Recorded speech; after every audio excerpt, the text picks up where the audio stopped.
Tuloy-tuloy naman po ang mahigpit na pagpapatupad ng ordinansa sa Maynila tulad ng curfew at paghuli sa mga nagiinuman sa lansangan. Kagabi, 28 po ang dinampot, kabilang ang ilang menor de edad at mga nahuli sa aktong gumagamit ng iligal na droga. Balitang hatid ni Bam Alegre.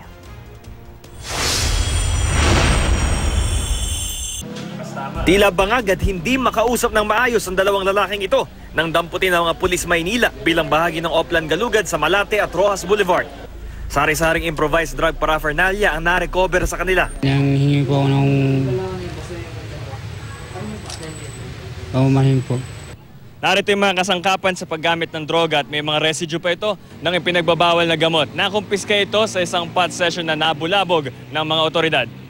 Kabilang lang silang dalawa sa 28 dinala sa presinto sa Rojas Boulevard dahil sa iba't ibang paglabag sa mga ordinansa ng Maynila.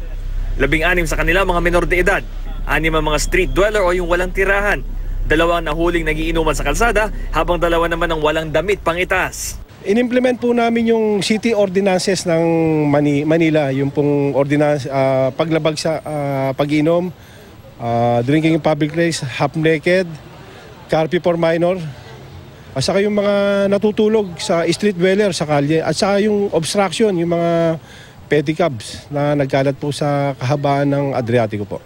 Bam Alegre, GMA News.